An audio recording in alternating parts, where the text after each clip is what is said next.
That's what I hate about the war on drugs. I'll be honest with you. It's what I can't stand is all day long we see those commercials. Here's your brain on drugs. Just say no. Why do you think they call it dope?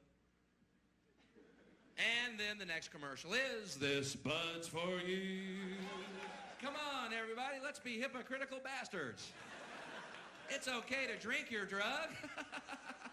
We meant those other drugs. Those untaxed drugs. Those are the ones that are bad for you.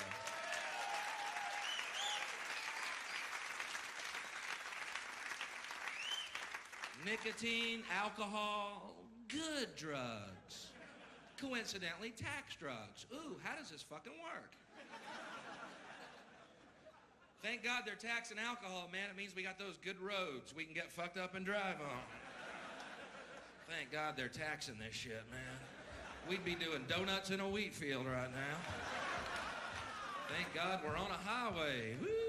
This is a good drug. Because I'll tell you something, I'll be honest, man. If I were going to legalize a drug, it sure wouldn't have been alcohol. Sorry, there's better drugs and better drugs for you. That's a fact. You may stop your internal dialogue. But Bill, alcohol's an acceptable form. Shut the fuck up. You're wrong. Okay? Okay. Shit, man. Not only do I think marijuana should be legalized,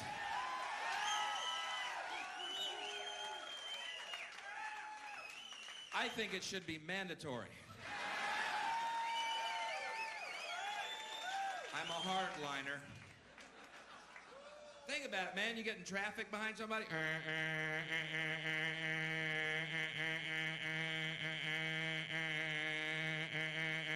Shut up and smoke that. It's the law. Oh, sorry, I was taking life seriously.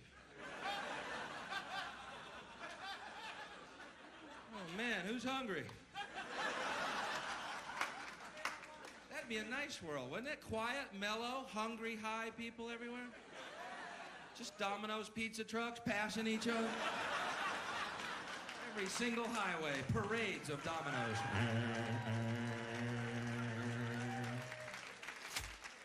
Let them get stuck in traffic. All our pizzas will be free. I'm a fucking dreamer, man. But I'm not the only one.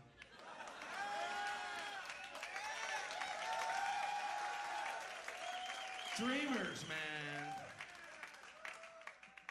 Pot is a better drug than alcohol. Fact. Fact. Stop your internal dialogue. But Bill, alcohol's... Shut up! You're wrong. Get over it. Okay? Okay. I'll prove it to you, man. You're at a ball game or a concert and someone's really violent and aggressive and obnoxious. Are they drunk or are they smoking pot? Which is it?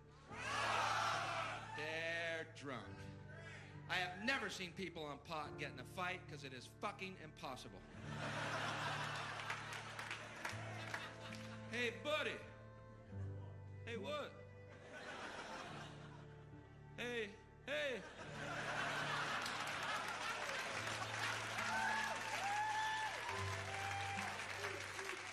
End of argument.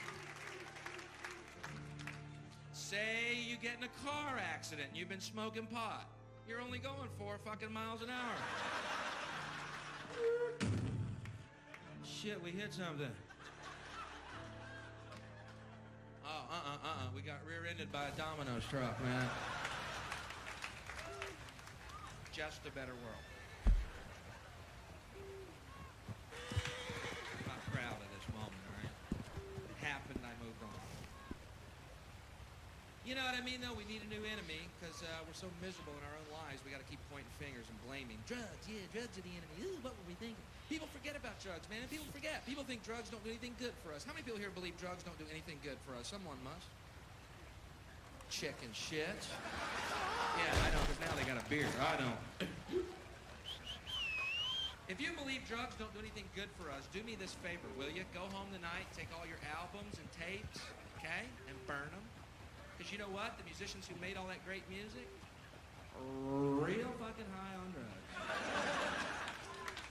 Shit, the Beatles were so high, they let Ringo sing a couple of tunes. Tell me they weren't partying. We all live in a yellow submarine. We all live. You know how fucking high they were when they wrote that song?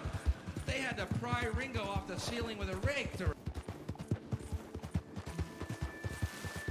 record that, man.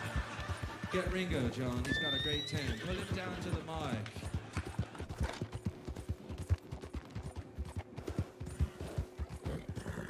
John, get Ringo. He's got a great song about we all live in a yellow tambourine or something. I don't know. Fuck, John, get off the seat. Oh, fuck, just bring the mics up here. We'll sing from up in the clouds. They were real high. Great music. They were high. Drugs had a positive effect. Shall I walk you through it again?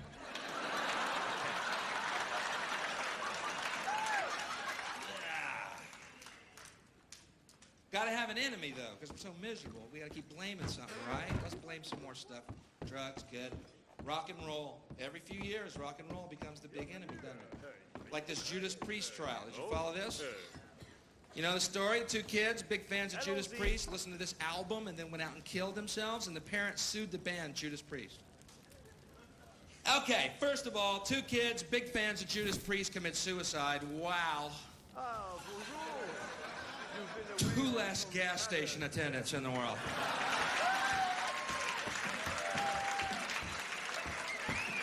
I don't want to sound cold or anything, but we didn't lose a cancer cure here. And hey, most stations are self-service now anyway, so we saved them a long, troublesome job search.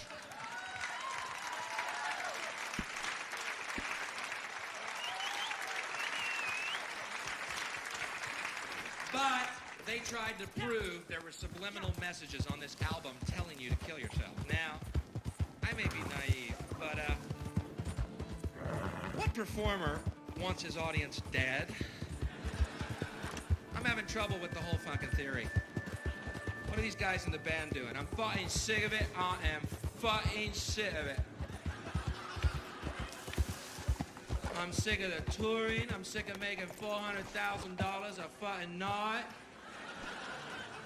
I'm sick of the free drugs, the free booze, and the groupies blowing me dawn to fucking dust.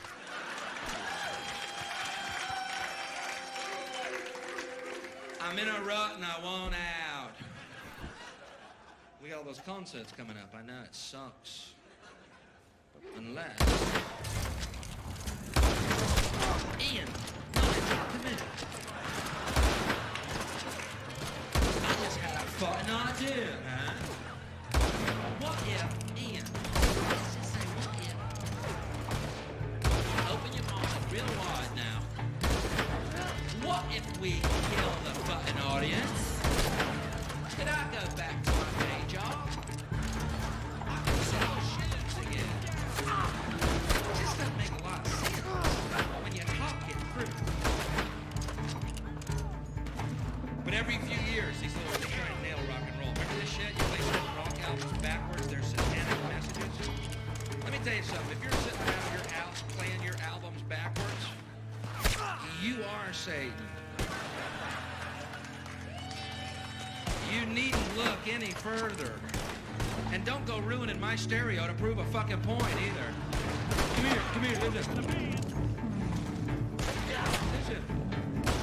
It's brand new, man. What the fuck are you doing? No, shut up. Listen real close. Can you hear that? It's crystal clear. Satan is Lord. Satan is Lord. It's like he's in the room. Oh my God, you're Satan.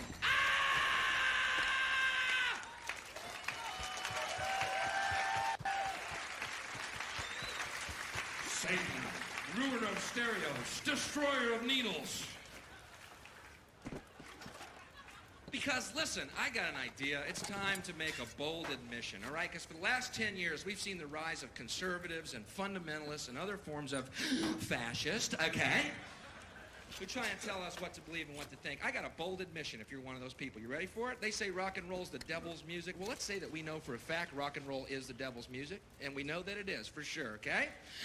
At least he fucking jams.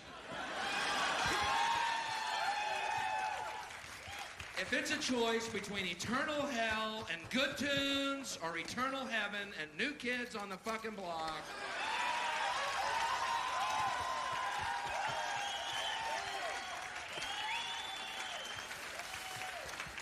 I'm gonna be surfing on the lake of fire, rocking out. But you know, if you play New Kids on the Block albums backwards, they sound better.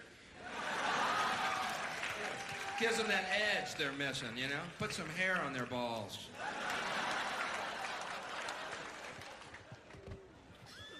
But we gotta have an enemy. Rock, drugs, we're so miserable. What's the enemy? Got it. Pornography. That's it. Yeah. Tremor through the room. Problem with pornography basically is this. No one knows what it is. Other than that, we got a real good grasp on the situation. We know it's bad, we just can't figure out what the fuck it is.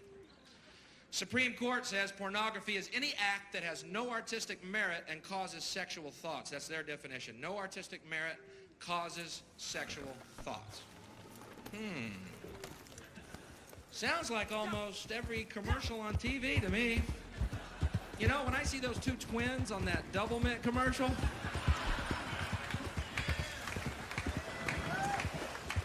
I'm almost embarrassed to tell you this. I ain't thinking about gum. Double your pleasure, double that fun. Yeah, honey, where's the Wrigley's? I feel like chewing on something. Every commercial. Here's a commercial they'd like to do. If they could, they'd do it. Here's the ultimate television commercial, and we might see it one day yet. I just can't shake it. Here's the woman's face. Beautiful. Just checking on my wagon. Camera pulls back, naked breast. Camera pulls back. She's totally naked, legs apart, two fingers right here, and it just says, "Drink Coke."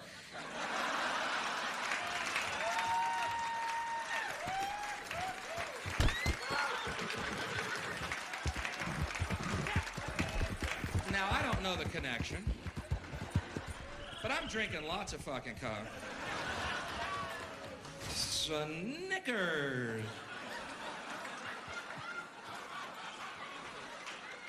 Dr. Pepper.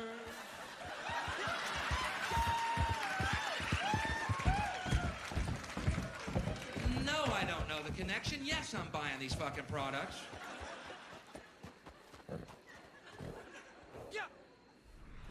But you know, what does that say about us, man? Causes sexual thoughts is a subject of fear.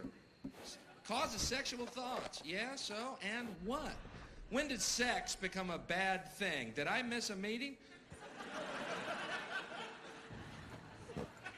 Playboy, pornography causes sexual thoughts. Penthouse, pornography causes sexual thoughts. You know what causes sexual thoughts? When it's all said and done, let's cut to the chase. I'm tired of the debate, okay? I'll clear it up for you right fucking now. Here's what causes sexual thoughts. Having a dick.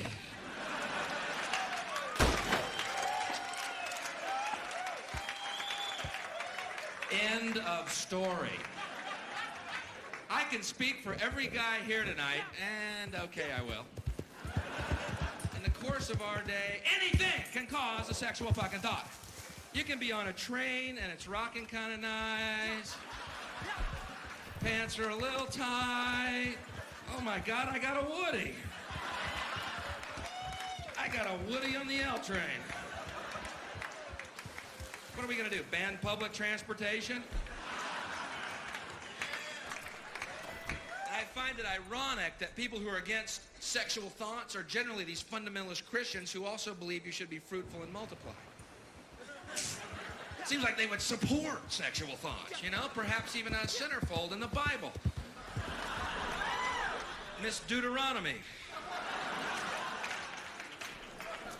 Turnoffs, floods, locusts, smokers.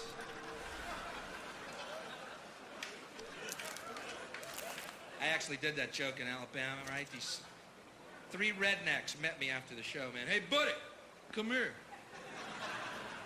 Hey, Mr. Comedian, come here. Hey, buddy, we're Christians. We don't like what you said. I said, then forgive me.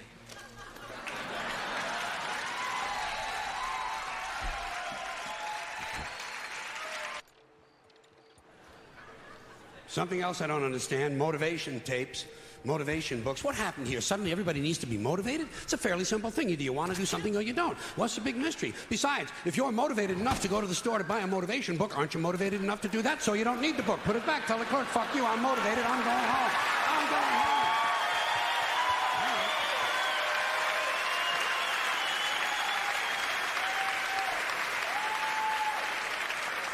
And can anyone explain to me the need for 1 hour photo finishing?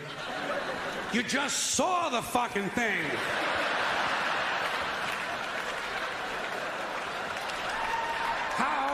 How can you possibly be nostalgic about a concept like a little while ago?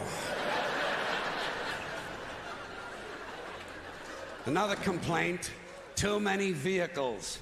There are some families in this country own entirely too many vehicles. You see them on the highway in an RV. But that's not enough for them. RV's not enough. Behind them, they're towing a motorboat, go-kart, dune buggy, dirt bike, jet ski, snowmobile, parasail, hang glider, windsurfing equipment, a hot air balloon, and a small two-man deep-sea diving bell. Doesn't anyone just take a fucking walk anymore? The only thing these people lack is a lunar excursion module. Too many choices, America. It's not healthy. Another abomination. White guys over 10 years of age who wear their baseball hats backwards. Listen to me.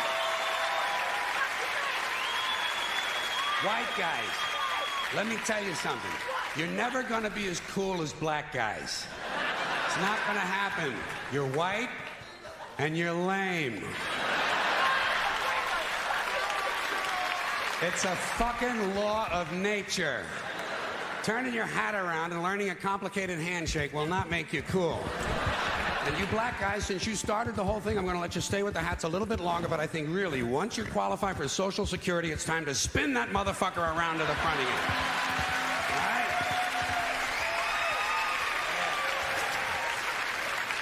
right? Another tip for the men. The earrings, the thing with the earrings, it's over. Been over for a long time. Doesn't mean anything anymore. It was supposed to piss off the squares.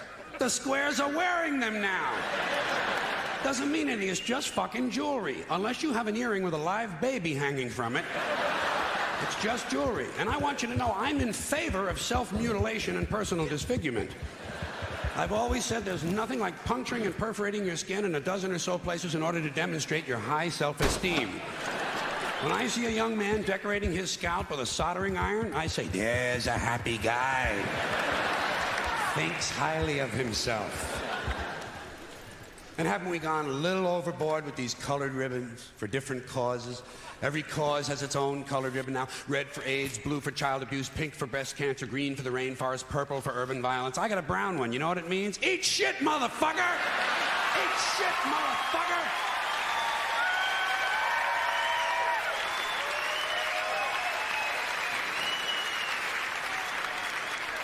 And what can we do to silence these Christian athletes who thank Jesus whenever they win, never mention his name when they lose?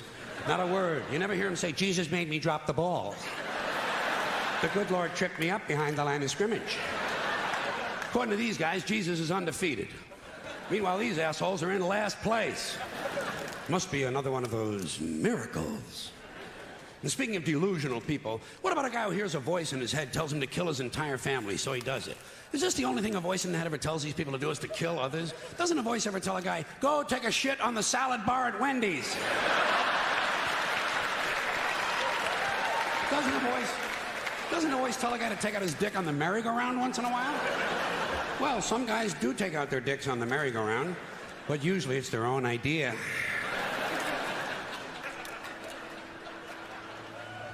Something else I can do without, aftershave and cologne.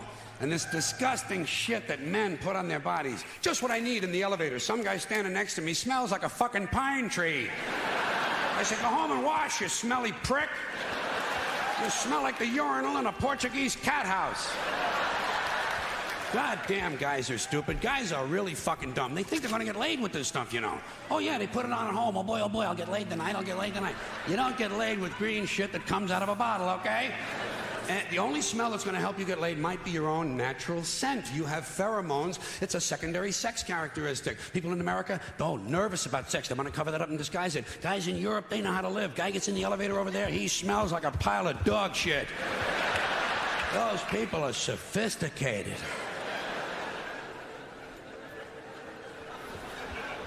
Getting pretty tired of these guys walking around in cowboy hats and cowboy boots. You ever see these jack-offs? Can't we kill some of these motherfuckers walking around in a fucking cowboy hat? Grown man. It's not even Halloween, for Christ's sakes. I say, hey, Tex, grow up and get yourself a wardrobe consistent with the century you're living in. Why do certain men feel the need to dress up as mythic figures? You don't see anyone walking around in a pirate costume, do you? When's the last guy you ran into had on a Viking outfit? Make-believe cowboys. Closest they ever got to a cow is when they stopped to take a piss at an Arby's. And camcorders. Here is technology gone berserk. Everywhere you go now, there's some dick, some yo-yo, some putz with a camcorder, and he is going to tape everything. Doesn't anyone in this country just stop and look at things anymore? Sort of take them in? Maybe even remember them? Is that just a strange notion? Does experience have to be documented and brought home and saved on a shelf? And do people really watch this shit? Are people's lives so bankrupt they sit at home looking at things they already did? And these guys are so intense, you know? It's always guys. They won't let women touch the cameras. It's a highly technical skill.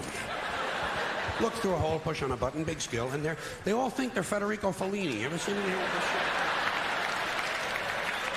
Low angles, zooms, and pans, and it's the same ugly 3 children in every goddamn shot.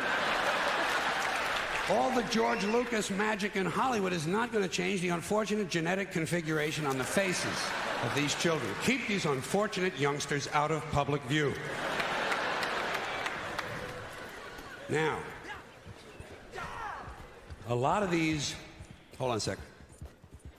A lot of these cultural crimes I've been complaining about can be blamed on the baby boomers. Something else I'm a little tired of hearing about. The baby boomers. Whiny, narcissistic, self-indulgent people with a simple philosophy. Give me it, it's mine! Give me that, it's mine! These people were given everything. Everything was handed to them. And they took it all. Took it all. Sex, drugs, and rock and roll. And they stayed loaded for 20 years and had a free ride. But now they're staring down the barrel of middle-age burnout. And they don't like it. They don't like it, so they've turned self-righteous. And they want to make things hard on younger people. They tell them abstain from sex. Say no to drugs. As for the rock and roll, they sold that for television commercials a long time ago. So they could buy pasta machines and Stairmasters and soybean futures. Soybean futures. You know something? They're cold, bloodless people. It's in their slogans, it's in their rhetoric. No pain, no gain. Just do it. Life is short, play hard. Shit happens, deal with it. Get a life. These people went from do your own thing to just say no. They went from love is all you need to whoever winds up with the most toys wins. And they went from cocaine to Rogaine.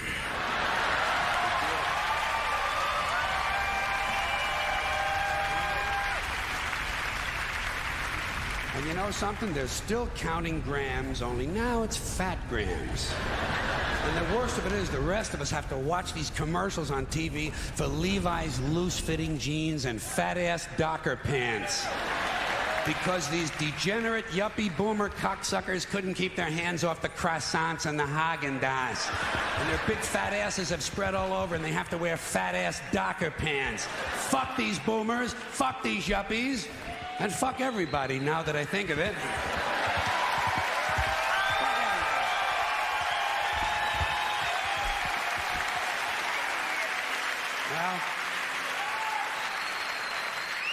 Sometimes in comedy you have to generalize. Now there's one thing you might have noticed I don't complain about. Politicians. Everybody complains about politicians. Everybody says they suck. Yeah! Well, where do people think these politicians come from? They don't fall out of the sky. They don't pass through a membrane from another reality.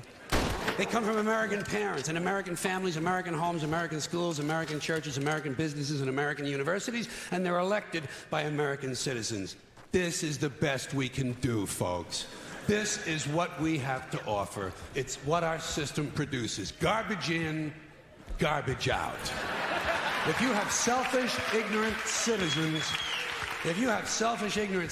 you're going to get selfish, ignorant leaders. And term limits ain't going to do you any good. You're just going to wind up with a brand new bunch of selfish, ignorant Americans. So maybe it's not the politicians who suck.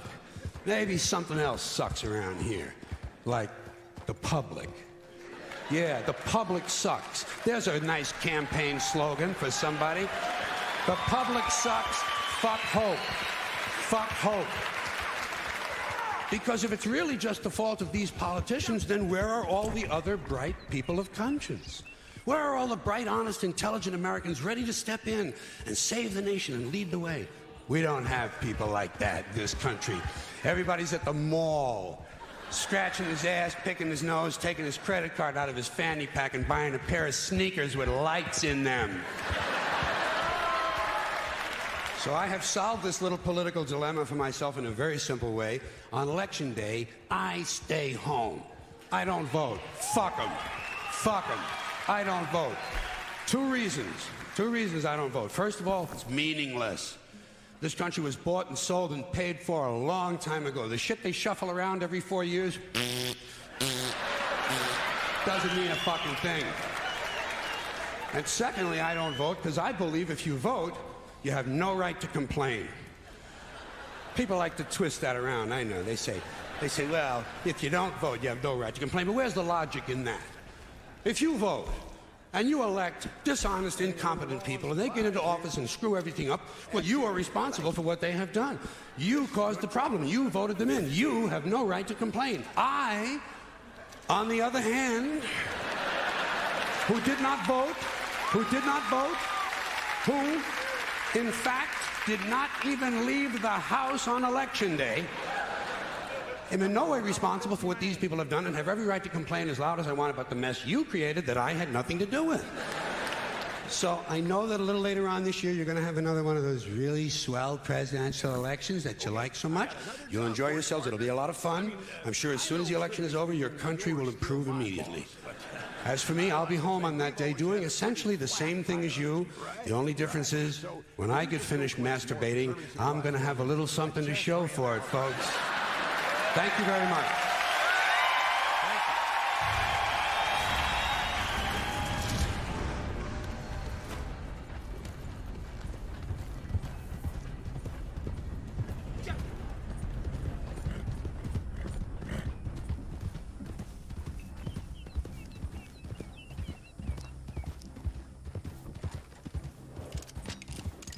But in the bullshit department, a businessman can't hold a candle to a clergyman.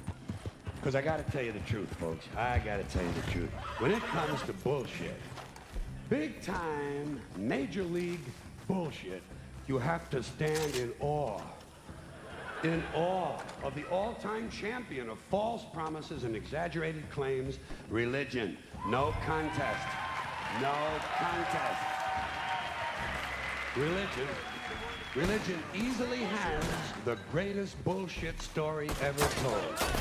Think about it. Religion has actually convinced people that there's an invisible man living in the sky who watches everything you do every minute of every day.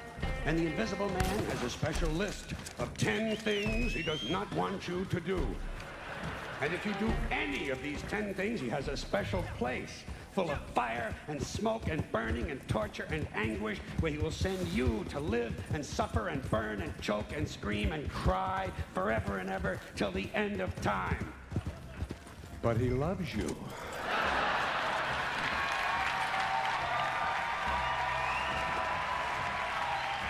He loves you. He loves you and he needs money. He always needs money. He's all powerful, all perfect, all knowing, and all wise. Somehow, just can't handle money. Religion takes in billions of dollars, they pay no taxes, and they always need a little more. Now, you talk about a good bullshit story. Holy shit.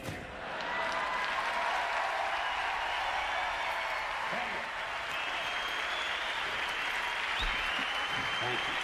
But, thank you. Thank you very much.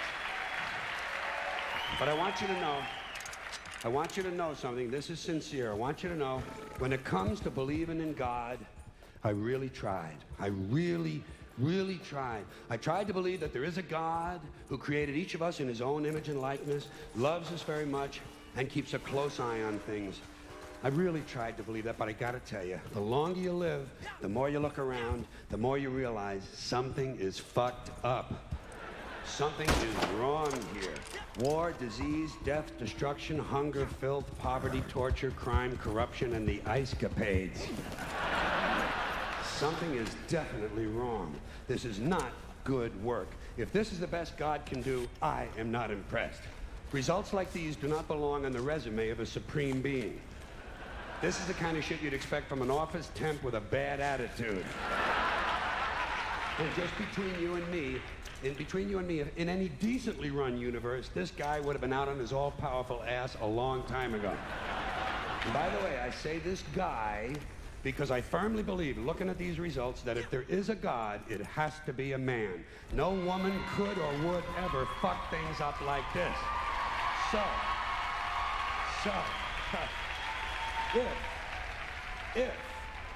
If there is a God, if there is, I think most reasonable people might agree that he's at least incompetent and maybe, just maybe, doesn't give a shit.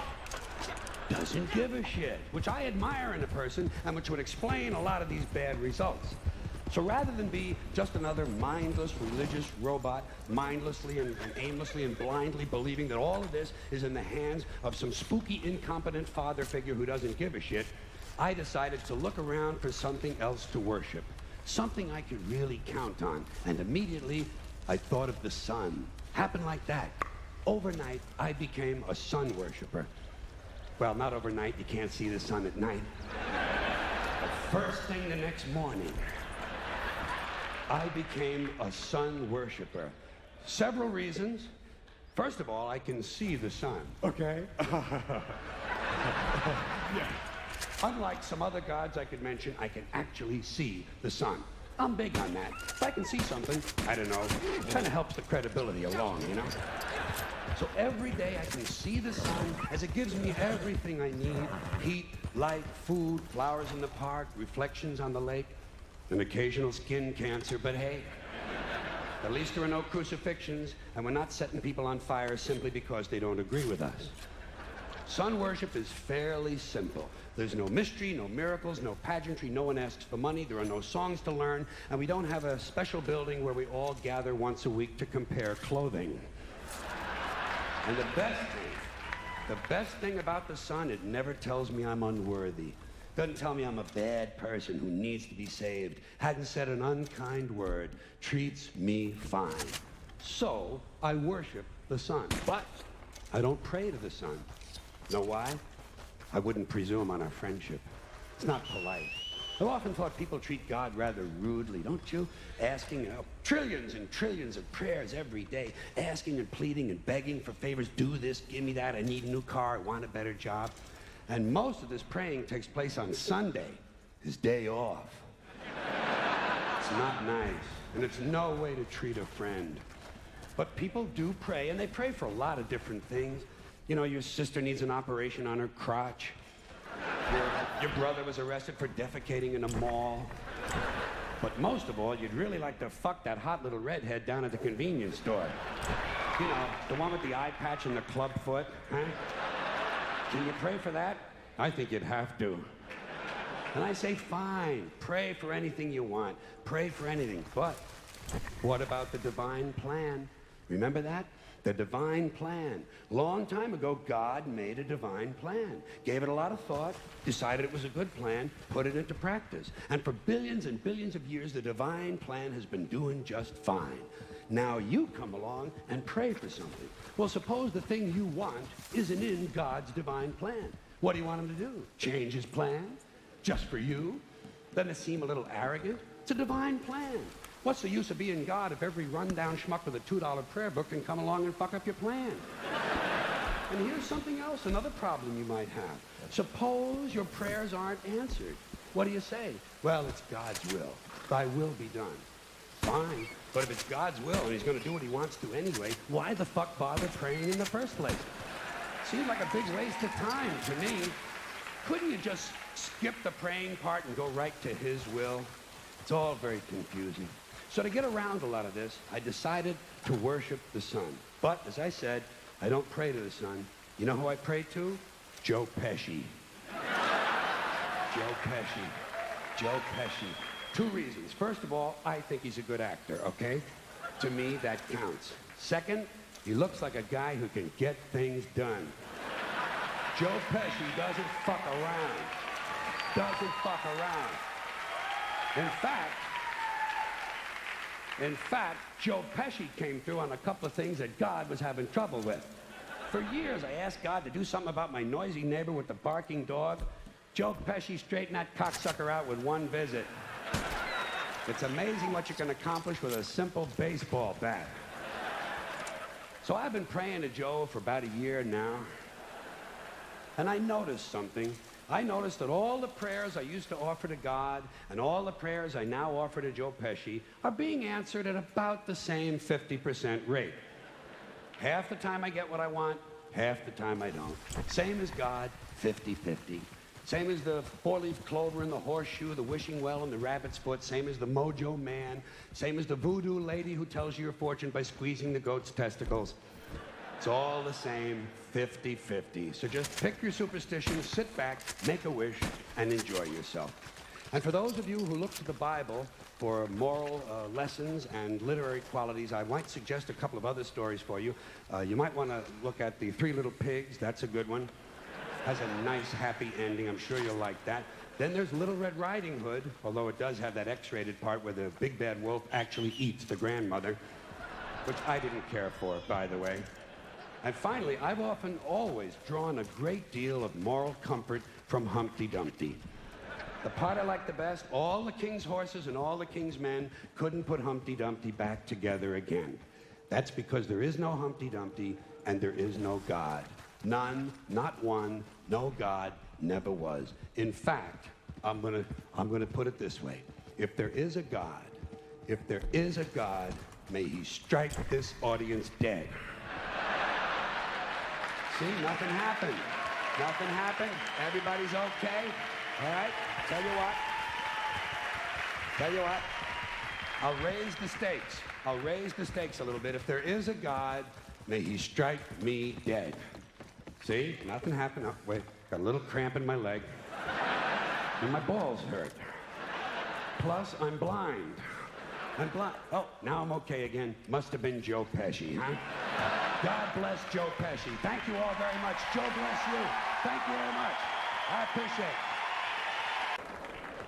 The FCC, an appointed body, not elected, answerable only to the president, decided on its own that radio and television were the only two parts of American life not protected by the First Amendment to the Constitution. And why did they decide that? Because they got a letter from a minister in Mississippi. A Reverend Donald Wildman in Mississippi heard something on the radio that he didn't like. Well, Reverend, did anyone ever tell you there are two knobs on the radio?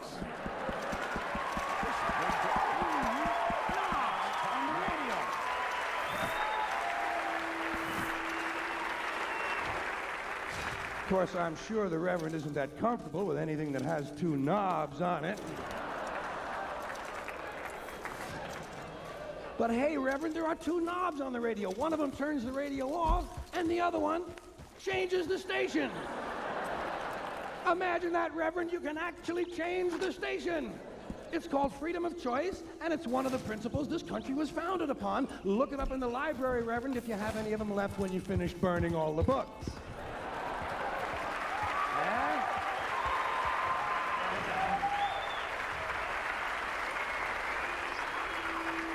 And I don't know how you feel about it, but I am getting pretty sick and tired of these fucking church people. I have just about had it. with these fucking church people, all of them. You know what I say we ought to do at these churches? Tax them. Tax these motherfuckers. If they're so interested in politics and government policy and public policy, let them pay their admission price like everybody else.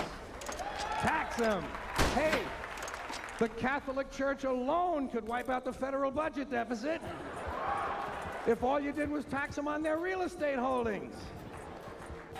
Here's another slogan. Here's another slogan you run into all the time. God bless America.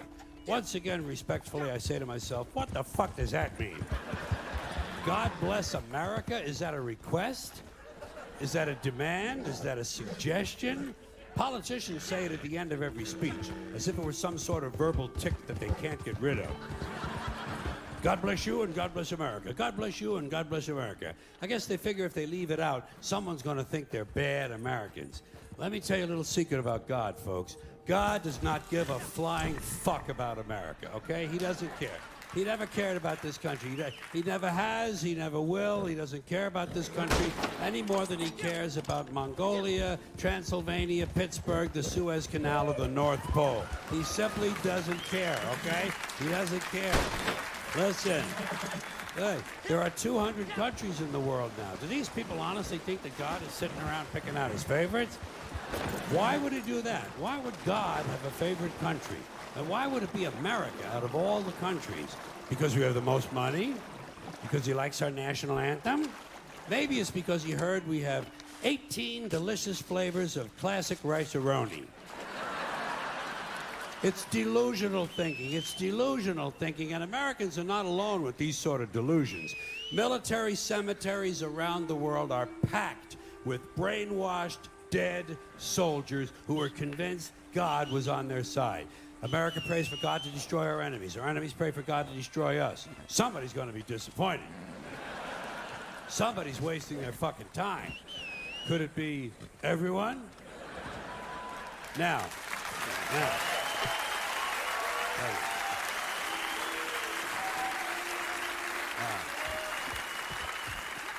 If people want to say God bless America, that's their business, I don't care. But here's what I don't understand. If they say God bless America, presumably they believe in God.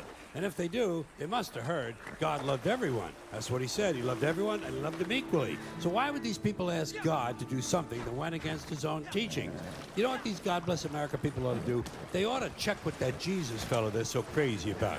They're always talking about what would Jesus do? What would Jesus do? They don't want to know so they can do it. They just want to know so they can tell other people to do it. Well, I'll tell you what Jesus would have done. I'll tell you what Jesus would have done. He would have got up on the top of the Empire State Building and said, God bless everyone around the world forever and ever till the end of time. That's what Jesus would have done, and that's what these people should do, or else they should admit that God bless America is really just some sort of an empty slogan with no real meaning except for something vague like good luck. Good luck, America, you're on your own, which is a little bit closer to the truth. I started to question all this stupid hat shit when I was a kid.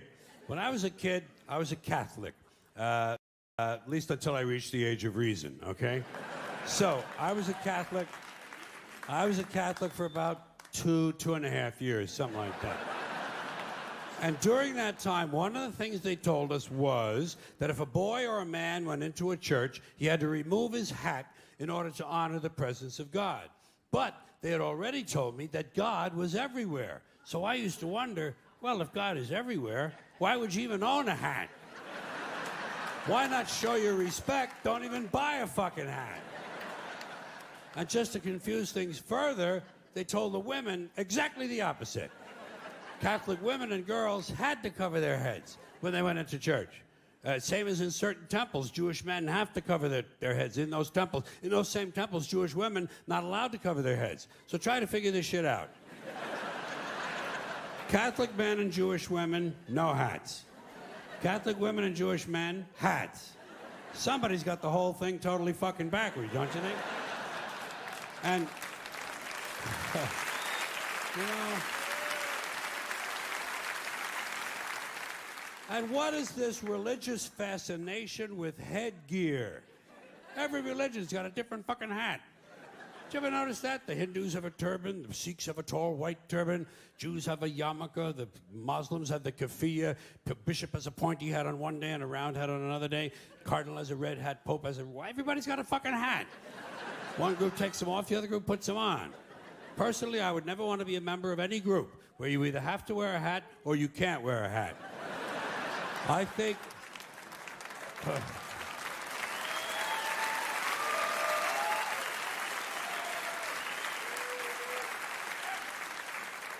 I think all religions should have one rule and one rule only: hats optional. That's all you need to run a really good religion. Here's another one of these civic customs: swearing on the Bible. You understand that shit? They tell you to raise your right hand, place your left hand on the Bible. Does this stuff really matter? Which hand? Does God really give a fuck about details like this? Suppose you put your right hand on the Bible, you raise your left hand. Would that count? Or would God say, sorry, wrong hand, try again? And why does one hand have to be raised? What is the magic in this gesture? This seems like some sort of a primitive voodoo mojo shtick. Why not put your left hand on the Bible, let your right hand hang down by your side? It's more natural. Or put it in your pocket. Remember what your mother used to say? Don't put your hands in your pockets. Does she know something we don't know? Is this hand shit really important? Well, let's get back to the Bible, America's favorite national theatrical prop. Suppose the Bible they hand you to swear on is upside down, or backward, or both, and you swear to tell the truth on an upside-down, backward Bible. Would that count?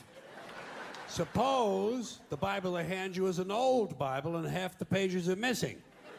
Suppose all they have is a Chinese Bible in an American court, or a Braille Bible and you're not blind.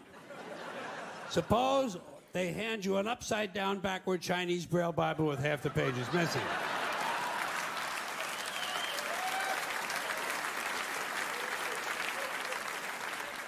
At what point does all of this stuff just break down and become just a lot of stupid shit that somebody made up?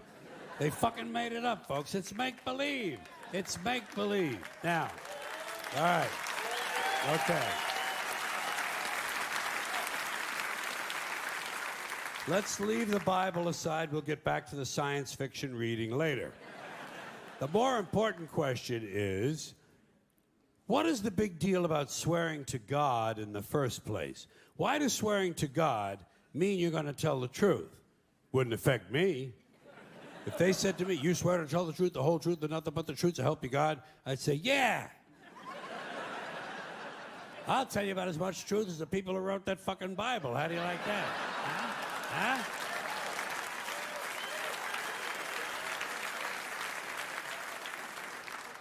Swearing on the Bible doesn't mean anything. It's kid. Swearing to God is kid stuff. Did you ever, remember when you were a kid? If you told another kid something he didn't quite believe, he'd say, you swear to God? I would always say, yeah, I swear to God. Even if I was lying. Why not? What's going to happen if I lie? Nothing. Nothing happens if you lie. Unless you get caught, and that's a whole different story.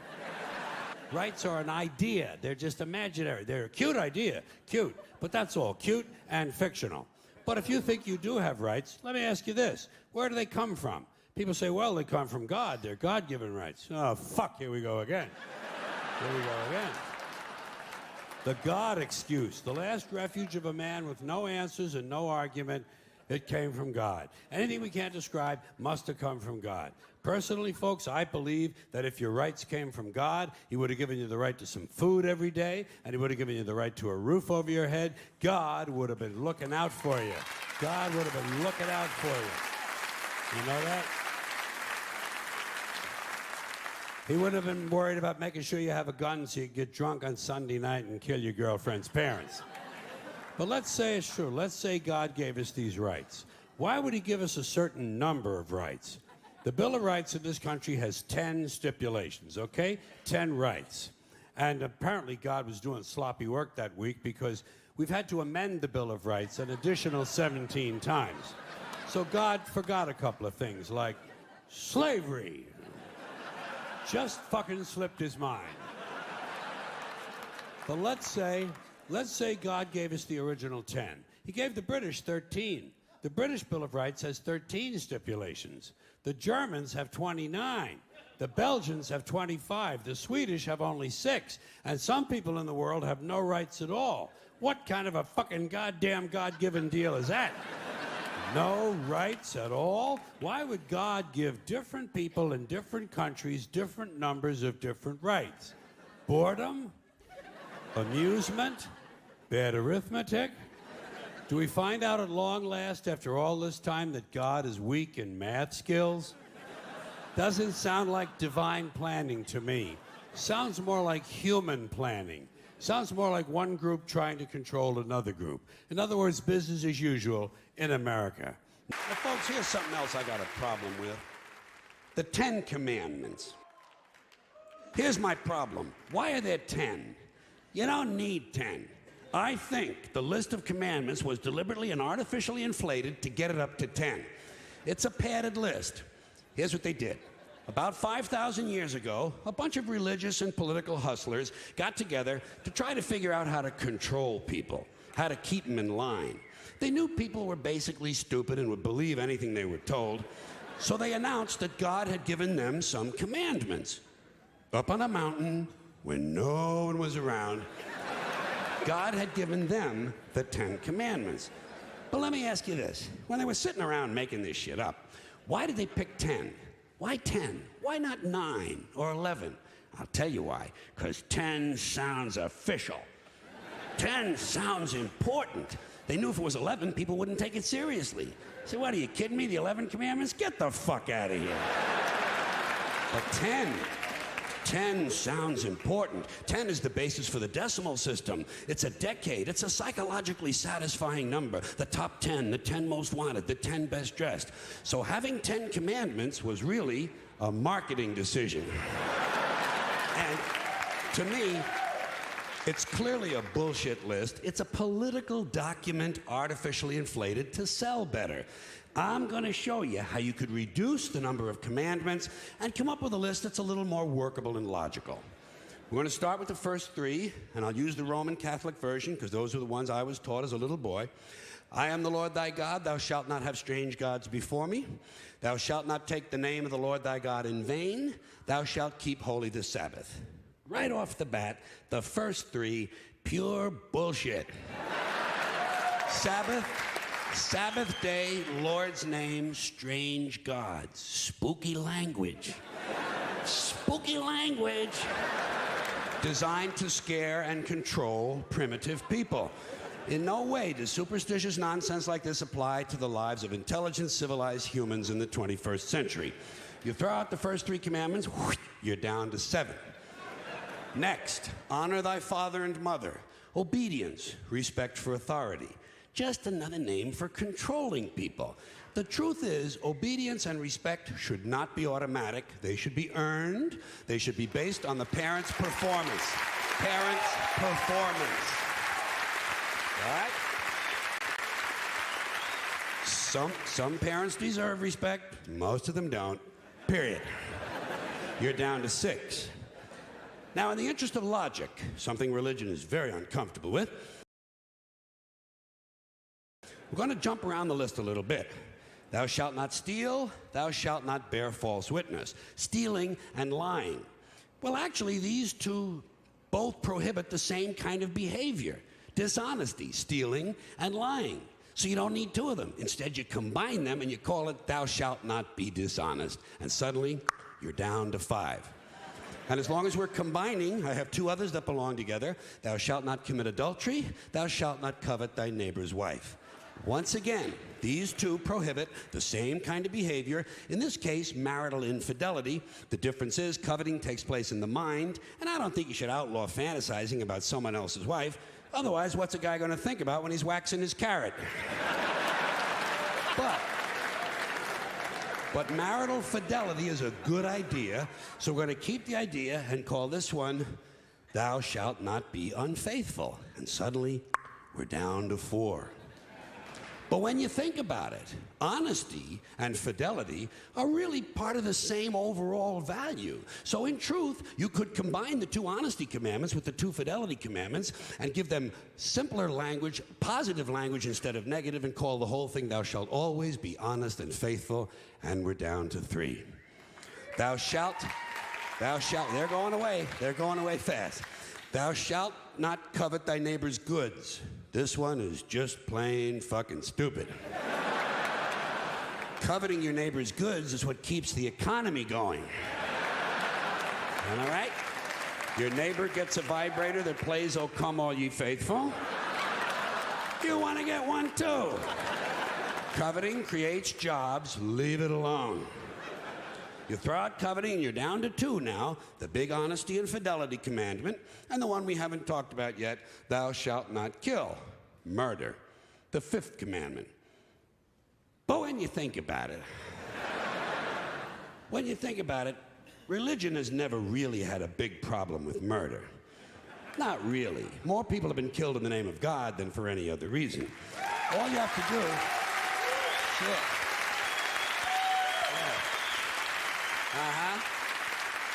All you have to do is look at Northern Ireland, the Middle East, Kashmir, the Inquisition, the Crusades, and the World Trade Center to see how seriously the religious folks take thou shalt not kill. The more devout they are, the more they see murder as being negotiable.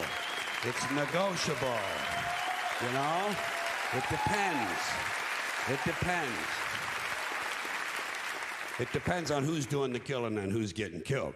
So, with all of this in mind, I leave you with my revised list of the 2 commandments. Thou shalt always be honest and faithful to the provider of thy nookie. And thou shalt try real hard not to kill anyone, unless, of course, they pray to a different invisible man from the one you pray to. 2 is all you need. Moses could have carried him down the hill in his fucking pocket. And if they had a list like that, I wouldn't mind those folks in Alabama putting it up on the courthouse wall. As long as they included one additional commandment, thou shalt keep thy religion to thyself. Catholics, which I was until I reached the age of reason.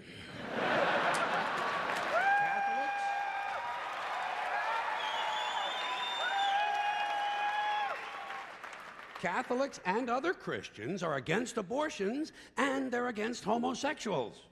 Well, who has less abortions than homosexuals? Leave these fucking people alone, for Christ's sakes. Here is an entire class of people guaranteed never to have an abortion. And the Catholics and Christians are just tossing them aside.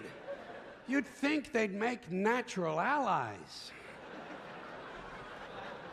Go look for consistency in religion. And speaking of my friends, the Catholics, when John Cardinal O'Connor of New York and some of these other cardinals and bishops have experienced their first pregnancies and their first labor pains and they've raised a couple of children on minimum wage, then I'll be glad to hear what they have to say about abortion. I'm sure it'll be interesting. Enlightening, too. But